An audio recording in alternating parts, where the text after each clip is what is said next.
Hey YouTube, this is Gracie and welcome back to my channel.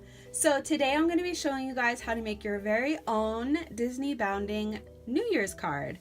So the inspiration for this Disneybound just so happens to be Tinkerbell. Yep, I hope you could guess by all these Tinkerbell items around. So this is the card that we'll be making today. It's a shaker card, so you get to shake up the glitter inside or the pixie dust depending on how you look at it. The nice thing about this is that it definitely could be sent to someone who's not super into Disney or maybe wouldn't recognize the fact that this is Disneybounding as Tinkerbell. And of course, you can send it to your friends or family who are just as obsessed with Disney as you are, and they'll be looking at it going, that kind of resembles someone we know. Oh, it's Tinkerbell. So that's the idea, and that's the, the whole goal for this card. So this is actually a pretty simple card to make, and I'm just going to go through and explain the card a little bit for you guys. So the reason it's Disneybounding, if you guys aren't familiar with Disneybounding, please go check out my very first video, my welcome to my channel video, and I'll explain a little bit more about what Disneybounding is. So definitely take a look at that video. So Disneybounding, for this card, the color represents, obviously Tinkerbell's outfit that she wears, her green outfit. And this particular green is basically just what a lot of Disney people know as Tinkerbell green. So that's kind of why I use that color. The background is embossed with clocks to have a double meaning here. It definitely represents New Year's and the fact that there's clocks and it's counting down to midnight.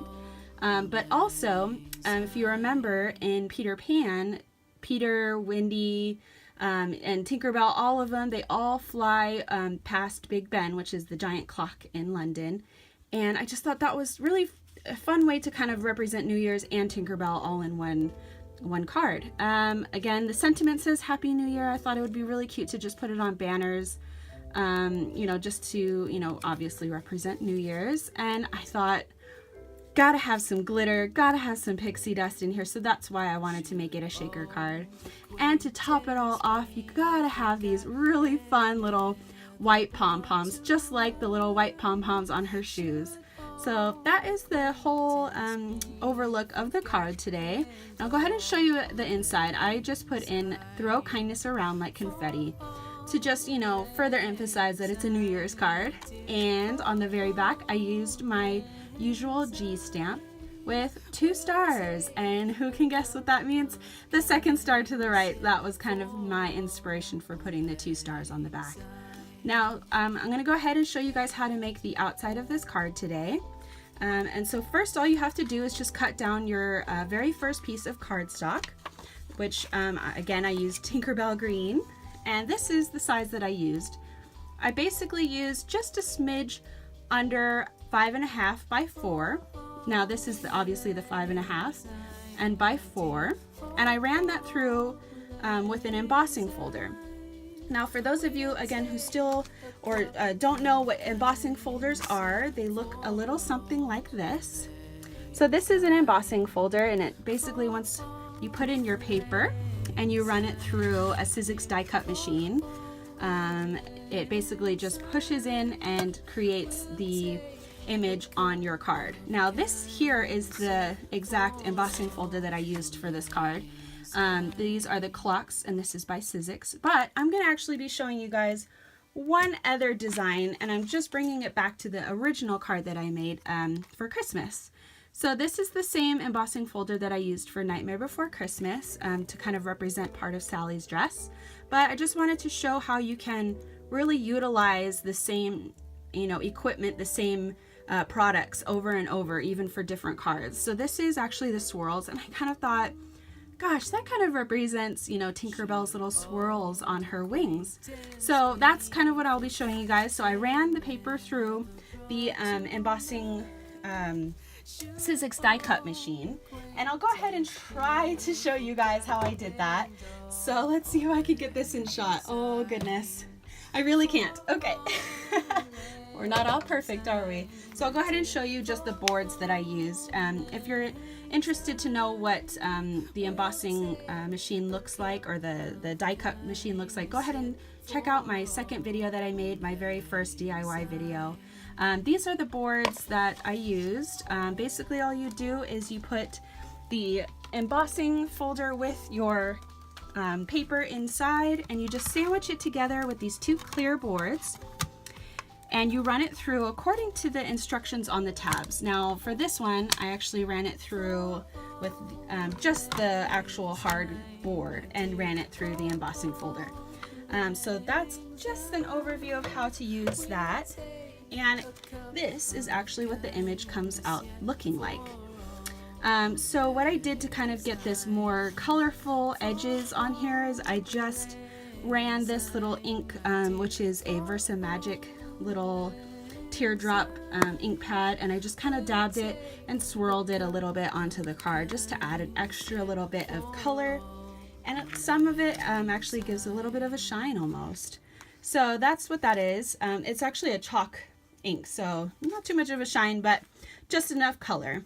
Now the next thing that you want to be doing is cutting out the frame for the shaker card, for the shaker part. Now to do that, all you have to do is again cut the same size paper, the slightly under 4.5 by 5, and then you just want to cut out the inside of the frame. Now I did about 1/2 inch on all sides, and I just kind of, you know, cut that through.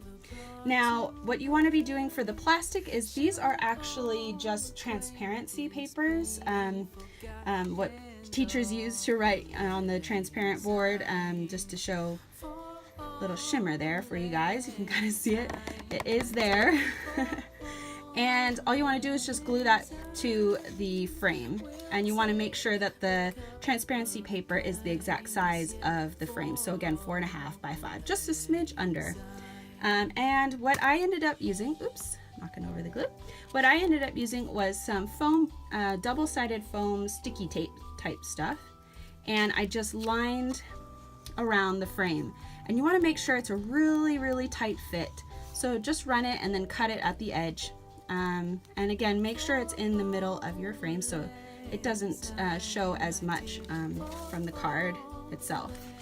So let's go ahead and I'll show you how snug I mean by putting on this last piece. So I'm really just kind of putting it just against the edge there, running it across, and this one seemed to pucker a little bit, but I promise you it will look just fine.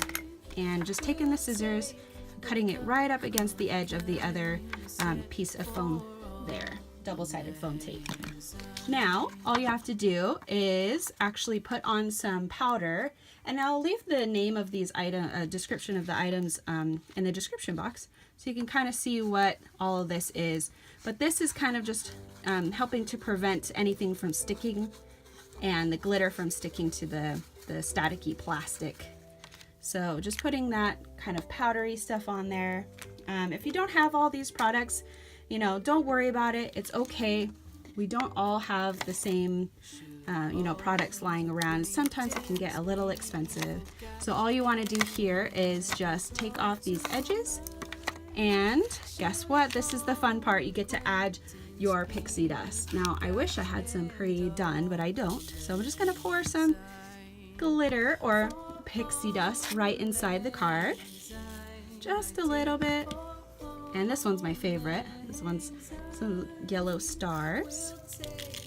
Just pouring in a few pieces like that. And you just want to take your embossed piece of paper and place it on the back here. And just press down the edges. And there you have it. There's your shaker part. Now all you have to do is just glue down your sentiments, which I also embossed these images out, and just go ahead and put, oops, opposite than that, Happy New Year. And you'll just glue those down, and go ahead, and these are actually just some little ribbon pieces that I had lying around, and all you have to do is glue the back side and place it, actually we faced it this way, and one more piece down at the bottom here. And that's basically all you gotta do. And I'm not gonna do it on this video just because this video is getting a wee bit long here, so you get to see the end result here. Now, as you can see, I went ahead and cut out my very own photo booth prop, being that it's, you know, New Year's Eve and people are going to parties and maybe you want to decorate at your house. So all I did was I just looked an image up on Google online and just hand drew, you know, Tinkerbell's hair and added just a little stick at the back so that you could use this for props in your pictures. So that's what that's all about, and you can decorate your tables with these or put them in little pots on the tables or in the corner somewhere. And yeah, there you have it. I hope you guys like this video. Give it a thumbs up, subscribe. I also just started an Instagram account at Disneybounding Gracie, and go ahead and follow me there. I'm going to be posting pictures, you know, of my cards, of some inspiration pictures that I may have or come across. And yeah, leave a comment down below. Let me know if you guys are going to be having a party yourselves, or if you're looking forward to maybe making some of these cards on your own. Yeah, have a great day, and I'll see you guys soon. Bye-bye.